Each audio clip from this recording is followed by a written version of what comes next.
John. It is amazing to have a celebrity on the show. Welcome. Thank you. Z-list celebrity, but I'll take it. Thanks for having me. All right, so let's jump right in. I want to start with the case study segment.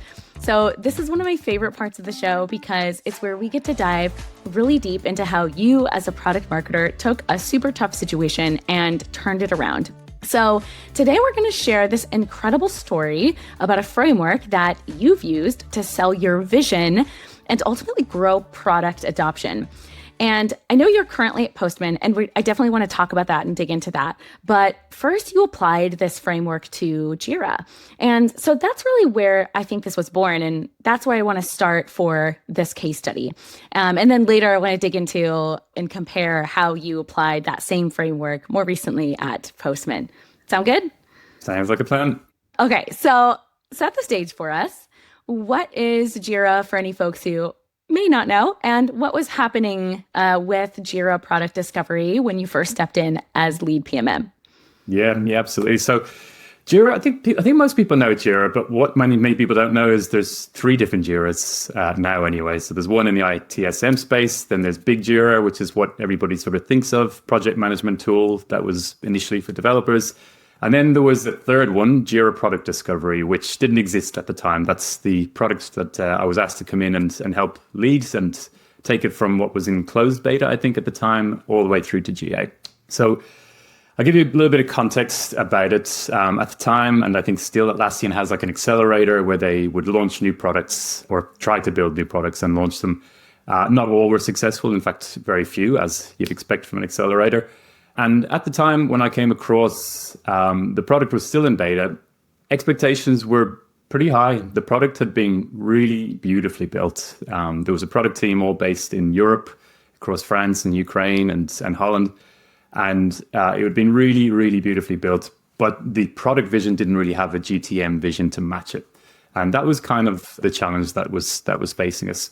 It had eyes on it from everywhere, the co-CEOs, the CMO, the head of the accelerator. Everybody was really keen to see what was happening. But the growth had kind of stalled. You know, it was still pretty early days, but it needed some sort of clear GTM vision as well as, you know, the actually growing the products. And if it didn't, the truth is, you know, any of these products could get closed down. They could just get folded completely, or they just become a feature in Jira or Atlassian, and all of the other products in the accelerator that were there at the same time as us. That's what happened to them. So we managed to escape. We got that velocity to actually become a real life product. And I suppose one other little piece of context as well that's important is that, you know yourself though, from working in big enterprise, you can't really have a moderate success. You know, it has to be on a path to like, you know, $100 million of ARR within a few years. Otherwise, you know, that attention and all of that engineering time is better spent on the main product. Yeah, I've absolutely had that experience where if you have something that you're committed to working on, but you're not hitting the targets that have been set by leadership, for that leadership team, you know, they have their targets that they're trying to commit to from their stakeholders. So all of it kind of ladders up to that. And at the end of the day, it's time and resources spent on something. And when you're a high growth company, startup, or if you're in any kind of accelerated growth phase, it's ruthless out there. And sometimes if you can't make it, then you're cut. So sounds like the pressure was on. Take us back to then. What action did you take, and what action did the team take once you figured out that you needed to make sure that the product didn't get cut, that it got the funding and resources and attention that it needed? Yeah, so this was a bit of a learning curve. Prior to Atlassian, I actually got to Atlassian, as you said, via an acquisition of a startup, and my whole life was startups. That was just where I got my energy, where I still get my energy. And I always thought that coming into a big enterprise, launching a product would be so much easier. You know, you have all of these resources and you have all of this budget, but I was naive and I was very wrong. You know, the truth is that it's something that we don't talk about a lot, but it's kind of obvious when you think about it. If it was easy to launch new products from enterprise, there would be no such thing as startups. There'd be no such thing as M&As, because it's hard. We stand on our own toes. There's, you know, Atlassian had 10, 12,000 people. You got multiple cross-functional teams. There's 10 different products all competing for attention and energy and resources. So it took me a bit when I went in. It took me a bit to realize that, okay, this isn't just a clear path where everybody's completely focused on driving us in the same direction. I kind of have to carve out some space. I kind of have to carve out like a brand, I suppose, to wrap around the whole launch and sort of give us the protection that we needed to get it done. Yeah. And I guess like once you realized you needed to build that brand, talk a little bit more about how you actually get buy-in across the business for something like this. Yeah, so this is, I'll sort of start as I often do with my mistakes. The first thing I did when I went in was do what sort of any marketer would do. You sort of look at the problems, you talk to the customers, you come up with this pretty comprehensive GTM plan, and you're like, okay, boom, I've got it. I know exactly what we're going to do. You bring it on tour, you're like, okay, here's what we're going to do. And I remember sort of sitting in one of the leadership meetings and sort of trying to talk through it. And you sort of have these like blank, that Zoom screen where we're just sort of giving you the blank. And you're like, please, somebody just say something. And really, it wasn't that they didn't understand it. It was just that what I was trying to get across was quite a lot. And again, you got to consider the audience. These are like C-suites are making decisions constantly. And all of these details that I was getting into were a bit too granular, for one. And two, in isolation, some of the tactics could seem a bit strange. So to give you like a tangible example, myself and the head of products were pretty aligned that as well as sort of launching the product itself, we wanted it to be connected pretty tightly to the craft of product management. So Jira Product Discovery was built specifically for product managers. Product management is a pretty low maturity craft. So there's a lot of project managers who are just told by their companies, hey, you're a product manager now. They do like a YouTube course for an hour and then off they go. So we realized if we wanted to sort of grow not just the product, but also the segment for product managers, we'd have to up-level the whole craft. And, when you're building something that's in beta and you're talking about craft and community, you kind of get the view from execs going, well, what about top of the funnel? What about signups? What about paid ads and so forth? And that's kind of what I was faced with. So I walked away from that Zoom meeting, had a little cry, and went for a walk, came back, sort of took my time. And then one of the newsletters that I subscribed to was Lenny's newsletter, which is one of the best, high recommendation for anybody in the grade. I follow it and I love it. Yeah, he's unafraid. He feels smart. Yeah, I could go all day talking about Lenny. And I read this article that he had posted about a race car growth framework. And at the top of the page is just this like pretty picture of a simple car, like an orange race car with like tags to the different parts of the car and different tactics that you could use for marketing. And it just immediately resonated with me. I was like, that is such a simple way to get across what you're trying to say, like to show your holistic vision of what you're trying to do. Not just fill the top of the funnel, but to fix any issues that are there, to sort of build out the craft, all of that stuff, to put it into one space. But I didn't actually use it at first because I thought this is too simple. This is almost like something my kid would do, like a drawing of a race car. I can't put that in front of my CMO. And it's a little silly, right? Especially at a place like Atlassian or like a big organization where you have these executives it almost seems silly to show something like that. It does, yeah. The first time I put it into a Loom video and shared it for like an async project update, I remember just like it was a Friday afternoon and I just like poured a glass of wine and I was like, well, that might be my last day. So I'll just enjoy it. I'll enjoy this glass of wine. But it really works. I started to take apart this race car and use it for my marketing launch. And it helped me tell a story in a way that I just couldn't have done in any other way. I love that. Okay. And I like that you walked us through that first attempt of building out that go-to-market strategy and the blank stares that you got on the Zoom call. I think many product marketers out there have been there. I have certainly been there, and recognizing the audience of executives, and you're one of probably 15 to 20 where they're seeing and hearing very similar presentations, pitches, what have you, and talk about putting yourself in their shoes and thinking about how they might interpret this and being too granular. So love the new approach, and shout out to Lenny and that framework. But I have to ask, what happened in the end? Sounds like you had that, okay, this might be my last day, but it took on? Yeah. Well, look, I'll take a step backwards first and sort of walk through what the actual race car growth framework is. It'll sort of help explain why it works. I'd recommend going to check out the article for anybody who has the time. There's we will definitely link it in the show notes. Yeah. Dude, there's like a simplified version, and then there's a like a more comprehensive version. And really it has like every single marketing tactic under the sun that you can use, which in itself is quite useful.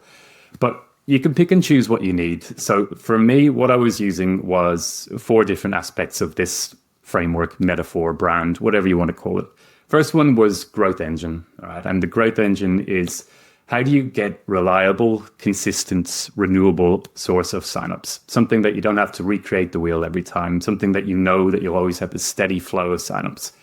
Can be different in every company, different in every project, and we'll sort of talk about in a moment what that was for me. The second thing was turbo boosts. And this is kind of, a lot of the time, people who don't really understand marketing or maybe have worked with lesser marketers, this is what they think marketing do. It's like, okay, we've shipped a feature, go and write a blog or do some paid ads. And that's what marketing does. So send a blast email, especially product marketing. You're like, we do a bit more. We do a bit more than that. Oh my gosh. And then you have these leaders from other partner segments, and they're like, we need marketing. We need, where's the marketing? And that's exactly what they're expecting. Blogs and ads. And again, but this is a really useful way. It's like, yeah, they are valid tactics, things like paid ads or events or whatever it might be, but they belong in a category. If you're a good product manager, you're sort of looking at the holistic customer journey, and turbo boosts are just one-off things. They're just things that will work, but they take a lot of energy, and it's not always going to be the best path for you. The third part of the race car was the fuel. And this is whatever keeps the growth running long term. And for us, that was actually the craft and the practice of product management. And then the last one was lubricants, which is a gross word, but really useful in this context. It's basically whatever friction is stopping the growth. And this is probably the most common mistake that we make as marketers, as businesses, is that we fill leaky buckets. We're so obsessed with the top of the funnel. We just keep getting people in there and then they churn out. And putting all of these things into the race car growth framework allowed me to sort of put it in front of this audience of C-suites and show them what we were trying to do and what we were trying to achieve with a longer term vision. Yeah, I love that. And I want to dig more into the race car framework itself. And I think we'll do that once we get into the playbook part of this conversation. So here you've got the playbook or the race car framework that you broken out and aligned to your vision. You've put it together in these Loom videos. You've got the buy-in. You go through execution. What happened in the end? So in the end, success. You'll be glad to know. We survived. And I put all the tactics into the race car growth framework. I update it every week. We use a tool, which is kind of like Twitter for work. You'd embed a Loom video, and it'd be like a 4 or 5 minute video every week, where you go through, you talk through how things are going, you would show the different tactics that you have within each segment, and eventually you start to show the outcomes from each one, which is the most important thing. So it doesn't just come across as like a fluff, you're actually doing things and you're achieving things. And in the end, we launched Jira Product Discovery. It became the fastest growing product in Atlassian history, I think. And yeah, it was a great success. I love it. Yeah, so you didn't end up losing your job afterwards. Wasn't your last day? It wasn't my last day. I had many days after. Okay, so now let's say that I'm a PMM who needs to take a product that's stagnant, not growing, or I have a new product that's coming out. Let's outline the steps that I would need to take that's mirroring everything that you did, following that race car framework from start to finish. What would step 1 be? How would I get started? Yeah, for sure. So look, we're talking about a product launch here, but it works just as well for a feature launch, even for picking up stagnant growth, whatever it might be. Step 1 is simple. And, there may be listeners out there that are going, this is a picture of a race car. This is very simple stuff. That's the point. This is first principle stuff, because it's a noisy world being a product marketer. It's a very, very noisy world. And there's a lot of shiny things. There's a lot of expectations. And just making sure that you set your goal and have that really clear. Whatever tactic it is that you're working on, ladder it up to that goal. I have a habit of just whatever page I'm working on, if it's like a strategy page or a scrap, whatever it is, at just the top of the page, I have a thing. What is the goal that I'm laddering up to? And if it doesn't serve that goal, gone, kill it. So that's step 1. What a good habit. And obviously, first step is to identify the goal or set the goal. And then what comes after that? Know thy audience. I was just listening to your Novatic podcast actually in the car this morning, and I know it's a big topic of the conversation, but obsess over your audience. I mean, I was really lucky with Jira Product Discovery. It had a really clean ICP, really clean customer profile of product managers. And I just read everything that they read. I talked to 3 or 4 product managers a week, whether they were using the product or not. I deeply understood their problems, and that made the rest of my life so much easier.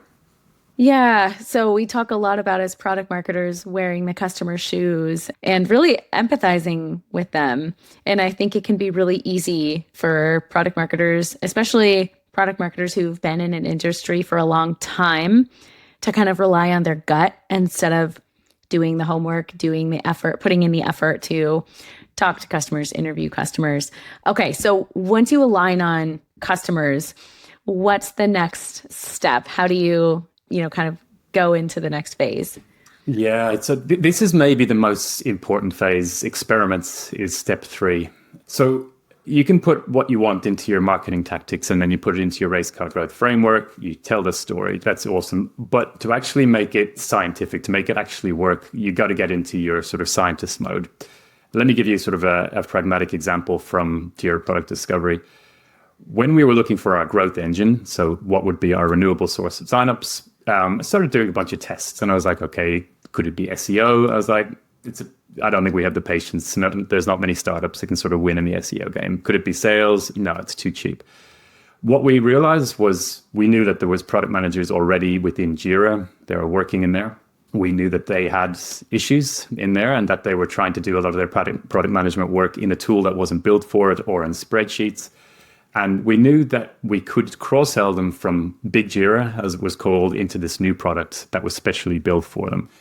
But the early tests hadn't really worked. Like email blasts were okay. If the messaging resonated, they would sort of sign up, but not in huge droves. In-product nudges kind of worked because, it's a fairly simple problem. Here's a tool. At the time, it was free. Give it a try. But again, it wasn't something that was going to work when it became a paid tool. So we had to really experiment around different surfaces in Jira. And we took like small percentages of the customer user base, and we would introduce nudges to the right person at the right time with the right messaging. And what we wanted to get back from that was just a renewable source. And that's exactly what happened. So we started to figure this out. We had like a big Confluence page or Google Docs where on the left-hand side, you had all of these different experiments that we would run. On the right-hand side, it was the results. And this is the kind of thing that really does 2 things. One, it helps you build your personal brand because all marketers should be sort of deep business people and deeply within the product as well. But 2, it gives you, I suppose, the air cover that you need. Leadership can see that you're not just you're not just throwing spaghetti against the wall and seeing what sticks. You're being really, really careful and picking and choosing what you're going to do. So experiments, probably the most important step in all this. Yeah. So on the experiments, how did you know which ones to run? And I'm sure all of that experimental phase probably took quite some time. It's funny because it's like a race car analogy, but I'm picturing like a real blueprint of a race car and you kind of standing there and pointing at different parts of which areas are leaking and which ones need repair, right? How did you go into diagnosing that you needed to run an experiment on SEO, for example? Like, what were some triggers that you identified to do that? Lots of different things. I'll give you 2 examples. So one is signing up to the product, right? I know it sounds simple and stupid again, but I sign up to my product in Postman now. I do it once a week. Every Monday I sign up and I go through the flow. In Jira Product Discovery, I signed up as different personas and, yeah, so truly wearing the customer's shoes. Yeah, I was wearing their sneakers and their high heels and various different kinds of shoes. And what I realized was that if you're not an admin in Jira, you couldn't get access to the product easily. You had to request access, and then it was this really convoluted loop. And when I sort of kept diving deeper and deeper and deeper into it, I realized that we were losing like a massive percentage of people who were putting their hands up and saying, let me in, but we couldn't hear anybody knocking on the door. So that was one of the ways that we just experimented. We're like, okay, well, what if we just made this easier? And that just opened the floodgates. The second is talking to the customer. So they would I would just talk to them like, tell me, how do you do like, your product discovery at the moment? How do you choose which features to build? And they show me these like Jira backlogs with 723 items on it. And I was like, wow, okay, that's painful. And so I was like, okay, this is the right time. This is the right person. This is the right time when they're going through their backlog. If they have more than X amount of items and they're trying to go through, and it was usually at the end of a sprint as well when you dig into the data. So I was like, okay, that's the best part for us, the best time for us to reach them. So it's just digging it. It's just understanding their problems. And you're really able to pinpoint to you, as exactly you said, the right message at the right time, on the right channel, et cetera. You know what it sounds like as you were explaining this investigation work that you did, you literally followed the customer journey, everything from, you mentioned SEO earlier in the conversation, right? Like how they're discovering the product all the way through conversion and through to adoption. That's such a healthy exercise. And I think not a lot of PMMs that I've met anyway, if they know to do it, they don't know how to do it. They don't have the resources to do it, which is why they should be doing the race car framework to get buy-in, to get the resources to do it. But my question for you is, was that intentional? Like, did you actually map out that customer journey as part of preparation for the experiment, or is that kind of just happy accident? No, it was definitely intentional. And I was quite, look, the head of product and myself, he was as much into the marketing side of things as I was into the product side of things. And honestly, I think that's when the best partnerships happen with PM and PMM. Like when you just blur the lines, like you have a shared brain, but each of you then focuses on your craft. It's like, okay, now I get it. I'm going to go off and come up with creative ad ideas, and he's going to go off and actually implement some growth ideas. But you both need to be sort of looking at the same thing, because like a customer can tell. You can tell when you use a consumer product or whatever it is, when a product has been built and then thrown over to marketing, and it's just inconsistent. It's painful. Yeah, completely agree. So once you have all this great data from these experiments and this analysis and the customer conversations, what do you do with all of that information? What's the next step in the process? Yeah, so that's the race car. That's when you get to get your pretty pictures out. And, my recommendation when you go through is to have no more than, say, 2 or 3 tactics within each bucket. So 1 or 2 in the growth engine, maybe 2 or 3 in the turbo boost, and so forth. Because it keeps it, again, it does 2 things. It makes it easily digestible for that sort of C-suite audience and the rest of the people around the business. But 2, it keeps you focused as well. Like, how often have you, been working out as well, and you're sort of, I don't know, a few days pass and you're like, hang on a minute, why am I working on a landing page for something else? All the time. Oh, too often. So it really just keeps you focused. The goal at the top, you've got your race car, everything ladders up, everything serves that. I love the healthy goal of the goal at the top. I'm going to steal that one. That's a good one. Okay. So once you've built the race car framework, how do you make sure that the rest of the company actually gets behind it and not just like, kind of just nodding along because they don't know what else to say? Yeah. Well, I was lucky in some ways. So Atlassian is a distributed company, I think, first. I'm in Australia, despite the weird Irish accent. The team that I was managing and leadership were all in the States in various different places, and the product team were in Europe. So it was actually quite nicely set up. We have, as I said earlier on, we have this had this product called Atlas, which you can do your updates every week, and then I'd embed in Loom video, and everybody would watch it. It became a bit of a story, It became fun for me. I was like, okay, this week we focused completely on the growth engine, and we ran these 2 experiments. One was a disaster, one was a victory. We're going to implement that one. Here's the outcome. And you just sort of bring people along and then say, next week, what we're going to do is focus on the turbo boost. We're going to send an email blast to a certain segment. We'll let you know how it goes. And people would follow it like some sort of I don't know, a corporate store. Yeah. And you know what I've learned in my career, anytime I would, I didn't do it, obviously, because I had never come across the race car framework until I met you. And I'm so glad that happened. But what I would do, though, is share. I've definitely run experiments, and I would share that with my stakeholders. Hey, I'm going to run this experiment, and then follow up, sometime later to say, hey, remember when I said we are going to run this experiment? Here's what we learned, and here's what we're going to do with the information. I found that when my stakeholders get excited about the experiment, sometimes before I'm ready to share the results, they proactively come and ask, hey, how did that thing go? Hey, what was the performance on that? And then the second thing that I was going to mention to that, and I'm curious if this happened to you, when you do that follow-up, when you do, well, both steps. First, tell them, hey, here's the experiment I'm going to run, and then do the follow-up and say, here were the results. It builds a lot of trust with those stakeholders. So now in the future, you've earned credibility that you know what you're doing, you're strategic, you've got the goal at the top of the page, so they can count on you to do the best work needed. But curious, if you've seen similar things with that earning trust and credibility with your internal stakeholders.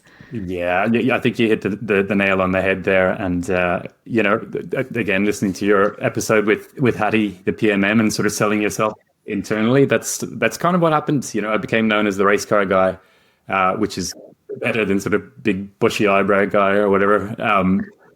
And it did buy me a lot of freedom. It bought me the freedom with this product. And once I'd sort of finished the project and was looking for my next challenge, it made it much easier. I was like, okay, I have kind of the freedom to go around and pick and choose this. So, for the product itself, I think we got a lot more patience than maybe the other products in the accelerator did. Obviously, you need to have a beautiful product, something that people love, but there's a lot more to it. I've seen great products fold that I knew could have a future if they'd just given a bit more time and if they had a bit more vision. Yeah, got it. Okay. So once you have all that buy-in from leadership and stakeholders, what comes next? You mentioned, you had these frequent, updates that you would send out. Is there more to the story here? No, that was pretty much it. I mean, the race car, it serves you as long as you need it. And for me, it was probably about 3 or 4 months, because I think it took maybe about a year from start to end to sort of say, okay, we have successfully launched the product. The growth is fantastic. The churn is low. The CSAT's really high.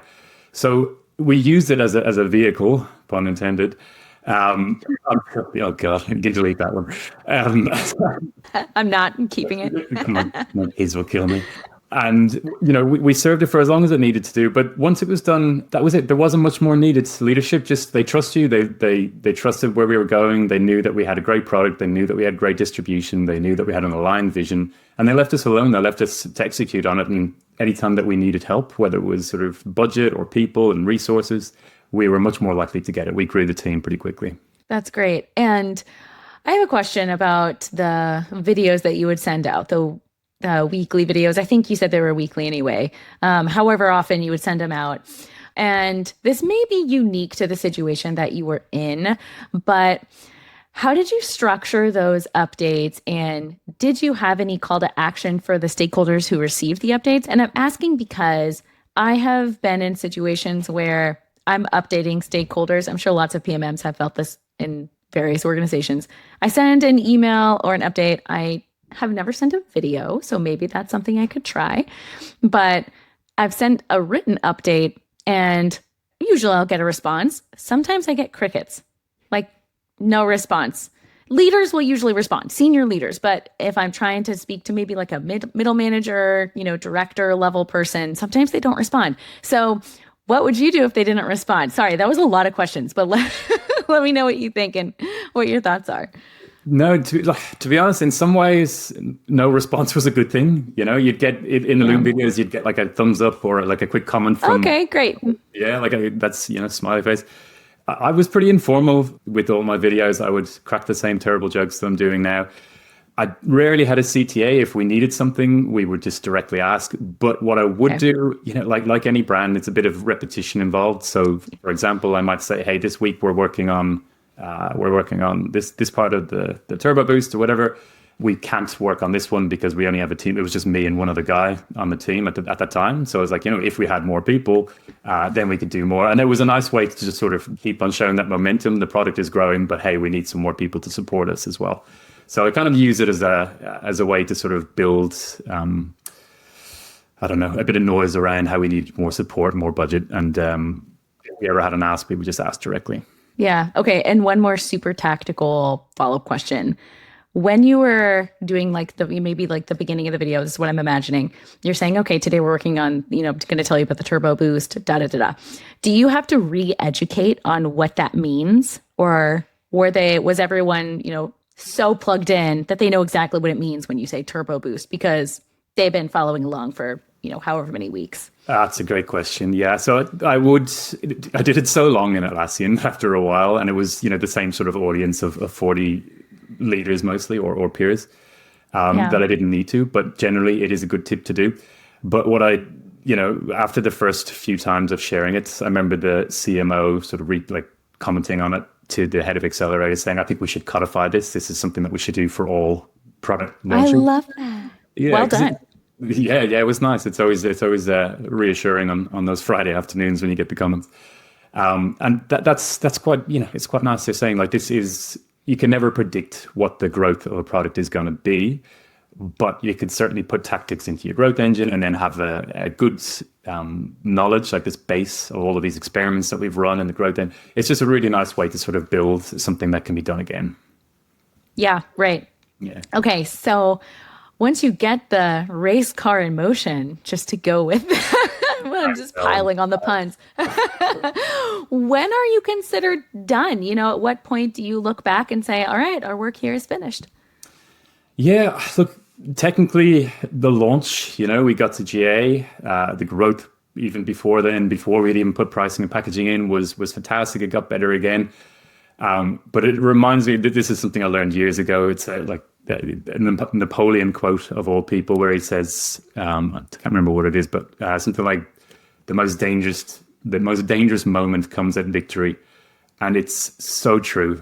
Like we had launched it, and in some ways we were kind of victims of our own success. It had grown so dramatically and so quickly, and it had gotten traction from enterprises. And really what we had done was built this really streamlined PLG motion. And the minute that launch came, it was like, okay, we really need to catch up now and build a sales motion around this and sort of start appealing to enterprises as well. So that's kind of when the race car growth framework had served its purpose, and it was time to move into the next phase. I love that. Okay, well, real quick follow-up question to that. You mentioned that you had to build a sales motion to handle the enormous, tremendous amount of interest you had. Could you not apply the race car framework also to like create a new one or a new story or whatever new strategy using the race car framework? Could it still apply, or is the race car framework really only for like product related goals, product launches, etc.? Yeah, that's a good question. I never really tried. That's the truth of it when it came to the sales side. I'll to be blunt, I'm a PLG guy through and through. The sales side is less interesting to me. I always try to delegate it, but I think it could probably work. But I feel like it works better for PLG because it's just a bit more complex. There's a lot of sort of nuances when it comes to it, and I think it's a good way to wrap it all up. Got it. Helpful. Well, either way, I am genuinely excited to try this out for myself. So I might hit you up for some tips as I'm deploying it. Okay, so I want to fast forward now in your career. So you're at Postman now. Really quickly, tell us, what is Postman for anyone who doesn't know? And hopefully I'm saying it right. And then more importantly, how did you apply that same framework in your current role? Yeah, for sure. Postman, awesome company. A quick pitch as well. We're hiring, including product marketing. So if anybody's interested in hearing these jokes daily, come on board. Welcome. Postman's an API collaboration platform. So basically everything across the entire API lifecycle, design, documentation, testing, and so on. I've been over here at Postman for just about a year now, which is unbelievable. And one of the first projects that I had going in there, which was kind of a nice way to dip my toes in the water, was Postman templates. And to give a little bit of context here as well, there's a sort of misperception with Postman that it's just a basic testing tool when it actually takes care of the whole life cycle. And part of the fun of the job is changing minds about that bit by bit. Templates, a really effective way to do that, to sort of say, hey, back-end devs, you can use the following 10 templates to do your design or your mocks, whatever it might be. And it was a similar situation, okay? It wasn't as high stakes, and it wasn't CEOs. It wasn't like $100 million ARR sort of thing. But it was still something that I wanted to do in the right way. And I could have just, done the usual, done an email blast or put paid ads and be super targeted towards all these personas. But again, we wanted to build a long-term vision. We wanted to find a growth engine so that once, attention moved on to another project, we had this reliable source of traffic, reliable source of signups going to templates. So really, it used it in the exact same way. I made a few changes to it because there was parts that were more relevant. But again, we identified the growth engine, which in our case was closer to SEO because we had so much share of voice in the market. We identified the turbo boosts. We identified pretty similar friction in the sign-up flow where people weren't getting in as quickly as we could have had. So very, very similar. The only difference really was that it was a shorter time need and maybe did about 3 weeks of race car growth framework, just helping to build that vision and give that patience. Oh, wow. Okay. So you mentioned a couple of differences already, but is there anything maybe more specific, or not more specific, but anything that you might call out as you were building or applying that race car framework between Postman and Jira, and just anything you'd call out that PMMs should look out for if they're trying to apply this framework in their roles that, maybe surprised you as you were going about it the second time in a totally new environment? No, I mean, I think the best advice I can give is to treat it like a pick and mix shop. I don't know if you have that in America. It's like where you go in, you pick your own sweets, put them into a bag, and then... Oh, yeah, of course. Yeah. I thought we were the only ones. It's kind of like that. There's a lot to it, so you don't need it. There's all of these different tactics, and depending on the company you're in, the project, the product, the feature, it's going to be different things that you choose.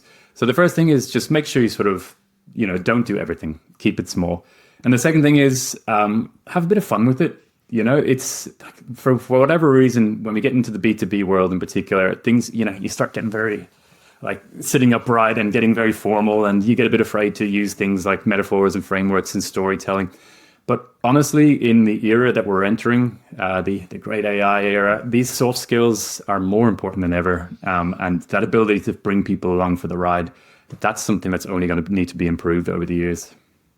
Yeah, I completely agree. And while we're on the subject of AI, question around how you apply the framework with AI tools. I guess did you do that at Postman? Did you do it at Jira? Or if you didn't, why? First of all, I can't believe we got 40 minutes into a PMM conversation without AI.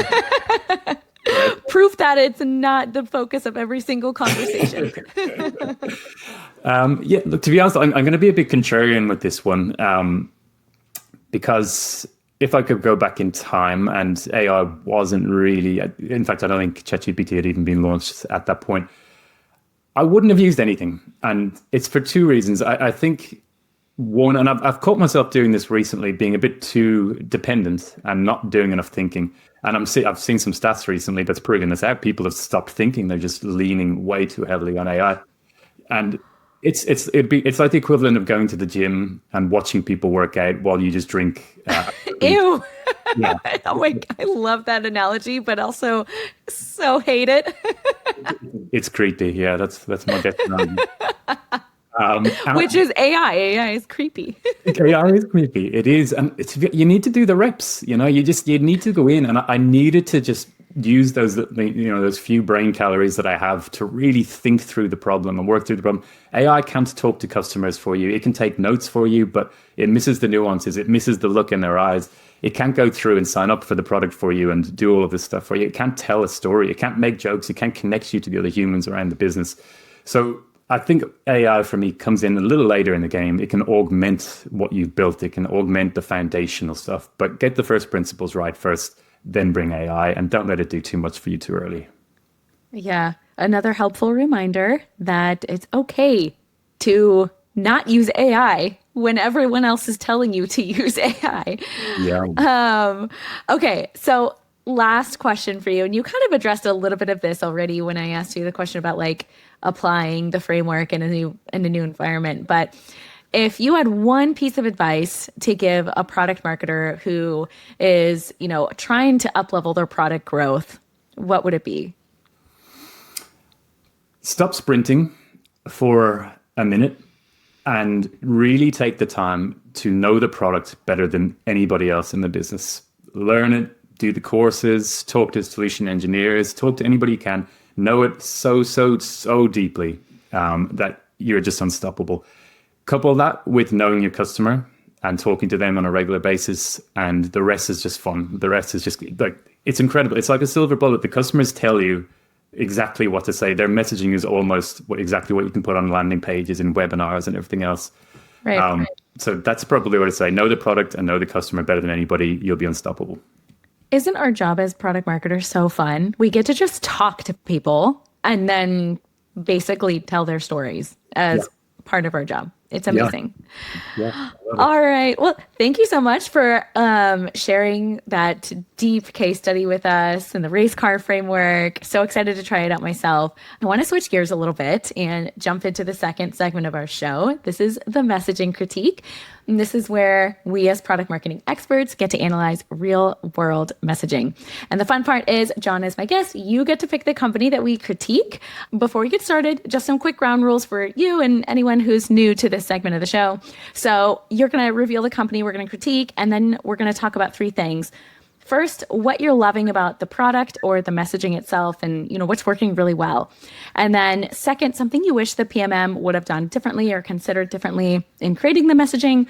And then lastly, we'll iterate on what's there and do a quick fun brainstorm for those PMMs out there for that company and of how they can take it to the next level. Ready to jump in? Okay. So what is the company that we are analyzing today? I'm going to sound like a hypocrite here after my AI speech, but I'm going with Lovable. I love it. Okay, so Lovable, I am pulling up the website. There's multiple Lovable websites out there. So I think most people know what Lovable is, but if you guys want to follow along, make sure you're doing the right one. It's LOVABLE.dev. Is that the right one, John? That's the one. Okay, so give us a quick summary for anyone who maybe knew what is Lovable and who is it for? So I am actually a hardcore AI user just at the right time. And Lovable is the fastest growing software startup ever, which is quite incredible. I think it's made 100 million ARR within its first year, which is mind-blowing. Incredible. It's an AI-based website creator, so you can build basically anything, websites, landing pages, apps, and so on from scratch. You just need to use prompts. You don't need to know how to code. It's kind of, I suppose, one of the main tools that have birthed this phrase of vibe coding. So you don't need to know how to code, but it's certainly helpful if you can. Right. Okay. And as you started to analyze Lovable's messaging, what really stood out for you? So I love this segment in your podcast. And I remember I was listening to a few of your early episodes and going through They're this. so fun. It's super fun. I love to do it. I just hope nobody ever does my page is the only thing. What's great is Lovable's audience that they're going after is the 99% of the world that can't code or don't code. Everybody, right? That's me. That's me for sure. And I can imagine sort of sitting down, you're like, okay, so we can do anything for everyone. And you can imagine what a bad team could do to a landing page with that, it's just like a very vanilla B2B busy page with just stuff everywhere. Because I don't know best practices on every single little thing that I want to build. So if I were going to go build a website, I'm not an expert on building websites. I have an opinion, but I'm probably going to miss some best practices because that's not my core competency. Yes, exactly right. And I think despite the fact that they could do anything, it's such a simple landing page. It's like when Google came in and replaced Yahoo. Well, not replaced, sorry, Yahoo, no offense. And Yahoo had these crazy busy page, and then Google was just like, ask anything. So simple. And Lovable have done the same here. And that's one of the things I love. Just so simple. They have like the suggested prompts scrolling across the screen. And the H2 in particular is really specific. You can tell that it probably wasn't written by a marketer because it just says what it does. It says create apps and websites by chatting with AI. I just love the simplicity and the specificity. And then I think what makes Lovable and why I chose this one in particular is we're moving from a world where B2B in particular, it's like, okay, what can I do with your product? And we're moving to a world where it's what can this product do for me? We have agents that go in and they can actually do things for you. Same in Postman, things that you used to have to do manually. Now the agent can just go in, do your tests, do your documentation. And I think Lovable are the ones sort of leading that. And the messaging all leans quite heavily into that. It's like, ask not what we can do for you, but what we can do together. I love that. I completely agree. And what a good observation. I never thought about it like that, but I think you're spot on with that observation. So something else that I just really resonates with me, clearly I'm part of the target audience because I'm loving what I'm seeing. I like that they are leaning into the human nature of wanting to create. I mean, whether you say you're creative or not, like we all love creating things. We create spreadsheets, we create stories, we create dinners, meals, like we love creating. So I like that they're like leaning into that part of human nature. It makes something so technical, like an AI tool that can literally build a website. It makes it feel a little bit more approachable, if that makes sense. Mm-hmm. So yeah, it really resonates with me. Okay, so what's something that you think the PMMs should have considered differently? I think so. The one thing that you can suffer from looking at this is that blank canvas problem. And I think they've answered that to a degree with the sort of scrolling prompts saying, ask me to build a landing page. Beneath that, they have the community, which is great. You can sort of take other people's projects and remix them yourself, which is something we've seen in other products like Notion. It works really well. I think maybe what's missing for me, two things, is they aren't the only horse in this race. There's other products that are pretty close, like Bolt. And I'd kind of want to see a little bit of FOMO, like this is the fastest growing software ever. Why should I choose this one over another? I think that's one thing that would really help. I think that, and I believe that this website itself was built with Lovable just by prompts. I feel like that would be just like a fun little thing to have in a corner, built with Lovable. So you're like, oh, Jesus, it's actually like a proper enterprise tool, something I can use for work. And maybe it's hard. I think the third thing is just how does it work? You can go in and you can do it yourself, but I think just a quick video or like a product walkthrough or even just a watch demo or something like that would really benefit, because even though this is a no-code thing, I still reckon from talking to a few friends, they're like, yeah, I've seen it, but I haven't really made the jump yet. And I reckon a little nudge just to show how it works, how you just prompt and then just prompt again and improve. That's magic, because when I first did it and I got my eureka moment when I built like a netball landing page for my daughter to show her all the fixtures from her. And when we did it together, it took 12 minutes. So I become an evangelist. I go around telling everybody, and the more people do that, the faster growth will be. Yeah, so you hit on something that I don't see at least in their homepage. And listen, I'm not as I already said, I'm not like a web designer, web builder, and we're not here to critique, the website on its own. But I think you hit on something that would speak to the persona, and that's like the time that you can do, as to your point, what can you do for me, and in what time frame can you do it? It's one thing to be able to completely outsource, building a website that I obviously cannot do. But it's another thing if you can also do that in like 15 minutes. Yeah. I have no idea how long it actually takes. Maybe it takes an hour, maybe it takes 2. I have no idea, but because I've never done that with Lovable. But to give an idea of how long some of these things or actions might take to solve some of that, time to market, issue, or, that I can imagine be part of it for some of this. And I think that might help with some of the FOMO that, the fastest growing, right? Like first to do X. Yes. Yeah, I really like that part. Okay, so you mentioned a couple of ideas. How would you take it to the next level? Or what are some creative ideas that you have for the Lovable marketing team? So, well, this is, the funny thing is they don't have a marketing team. I know that as well. I follow them pretty closely. Wow. I'm pretty impressed. This is pretty good for not having a marketing team. Well done, Lovable. I like it. I think they just hired their first marketing, as far as I know. But there's not that much. It's a lot of the time the magic comes from subtraction, not addition, and there are certainly things that would change, but they're relatively minor. Rather, I would get outside into the real world and I think they have an opportunity to do things very differently. So let's say, for example, every other product in the world has a conference where folks go and they listen to keynotes and whatever. I feel like they have an opportunity to do something different. Like, let's say instead of a conference, they have a World Cup of builders. People fly in, there's 2 days where everybody can team up and they can build things together and they can put them into the real world. You can sort of go through having a voting thing. It can become like a worldwide fun event. Yeah. You can get to see which one of these products, like maybe the next year you have a conference, you see which of those ideas that were built actually made money and which one made the most. It could become like this super fun moment, kind of like a Spotify rap vibe, where you really get to see really cool things being built by the likes of you and me, who've always needed technical co-founders to do so.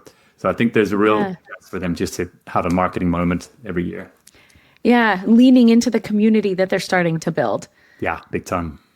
Yeah, I totally agree with that. And while I do really appreciate the community and them showcasing the community on the homepage, I almost feel like it makes it more confusing, because I'm like, wait a minute, what are these things?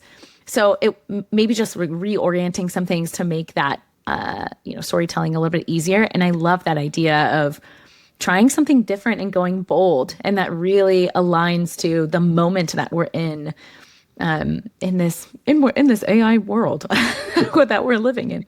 No. So fun. Well done, Lovable. Considering you, at least to our knowledge, don't have a marketing team yet, or you're building one, this is pretty good stuff. I'm pretty impressed so far. And we've got some ideas for you, so check it out. Let us know what you think.